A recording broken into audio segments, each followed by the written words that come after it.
Good evening, listener. It's been far too long.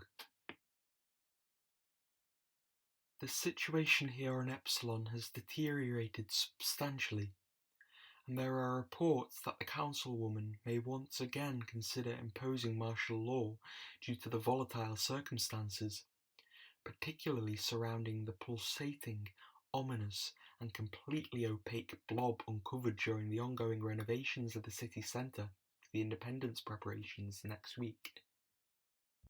Indeed, there have been calls to cancel the Independence Day preparations from several disgruntled residents, but the councilwoman would remind you that to do so would be nothing short of treasonous. Only she can miss the Independence Day preparations. Avoiding the parades will result in further, unspeakable horrors being unleashed on us all by the government.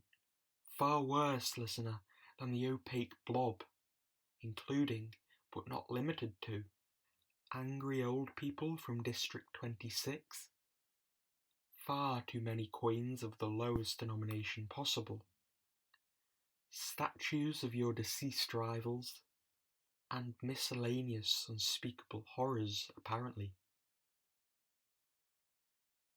The source of this information is Steve Jones, the new curator of the website of Epsilon, who may or may not be human. Do not miss Independence Day.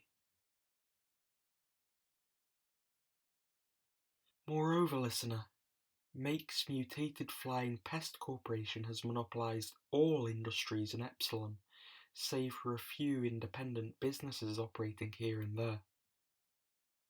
Indeed, our renowned economic analysis has discovered that this is due to Make and his oleaginous husband's puerile attempts to incentivize new customers with free cats given away weekly at the black market beneath my window in a raffle.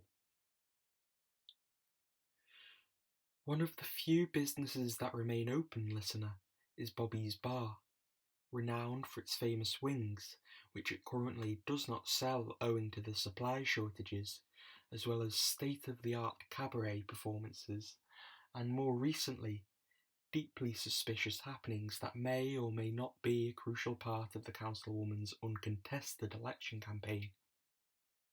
Call it what you will, but between you and me, listener, I think it is shocking behaviour. Awful behaviour. Who would conceive to do such a thing to ruin an election, a key tenet of our completely fair, completely equal one-person democracy? What a damning indictment of how far our city has fallen.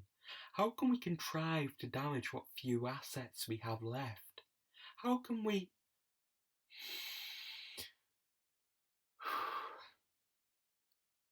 Excuse me. Allow me a moment to compose myself. I can get so excited over these things, listener.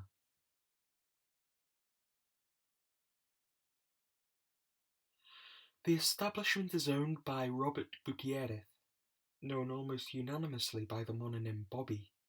You know Bobby. Everyone knows Bobby.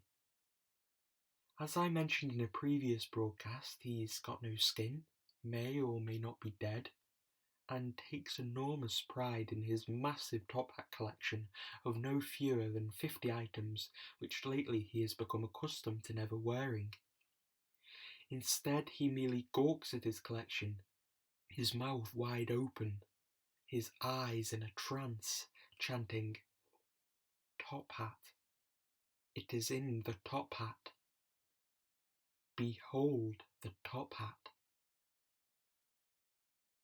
This is but one of the many suspicious happenings that have been occurring in Bobby's Bar as late, listener. Shadowy, formless figures, dressed head to toe in black, have been loitering in the bar, saying nothing, but instead staring at customers and occasionally gazing down at notepads and scribbling legible notes by means of finger painting. It makes one wonder, what are they here for? What do they want from us? For what reason could they possibly be making these mysterious notes? A strange, low-pitched humming sound has been heard emanating from the beer taps, causing anyone who drinks from them to be reduced to uncontrollable tears and occasionally frenzied tap dancing. Between you and me, dear listener, I am beginning to believe that they may be members of the councilwoman's secret, omnipresent, and, I hasten to add, benevolent police force, who held the fundraiser for Epsilon's Animal Sanctuary last year and funded three new Earth chicken holograms. Bobby and his wife Luth, who, contrary to her husband, has skin, gorgeous olive colour, coarse black shoulder-length hair, and who frequently dons a leather jacket, are thought not to have any part in this unthinkable plot, and said that they are just as disgusted as I am. They are, after all, dear friends of mine, and how could I possibly conceive of associating with anyone so abjectly immoral as to send men in black suits to confuse non-voters as part of a one-person election campaign? Their award-winning cabarets and charming ways continue to draw crowds to Bobby's bar in spite of the formless figures donned in black. Of the brighter, cold moon, mid-planets her slaves, herself in the heavens, her beam on the waves, I gazed awhile on her cold smile, too cold for me. There passed as a shroud, a fleecy cloud, and I turned away to thee. While I am just as concerned as I'm sure you are, listener, the councilwoman called for calm and said that we are probably just overthinking. I wonder, is she right? I have to lie low, listener. My green skin could make me a target for interrogation by the councilwoman's shady agents. But prior to the mysterious events lately, I frequented Bobby's bar, where I indulged on the succulent Schrodinger's wings, the fantastic, mesmerizing performances of the cabaret artists, and the delightful hospitality of the Gutierrezes. Oftentimes I wonder, listener, if there is much difference at all between us and those performers who I so frequently enjoyed watching. We spend our brief time on the stage, in the limelight, more likely than not to be merely a side character. We treat our time with such bombast and grandiosity, and then we disappear, never to be heard of again, never to be thought of again. We act like our every action is the be-all and the end-all. People treat us like the stage on which we perform is reality, and yet every action we ever take, every action any of us ever takes, all the bombast, all the grandiosity, the ups and downs, every quirk of our personality, every electron in our brains, every fibre of our being culminates in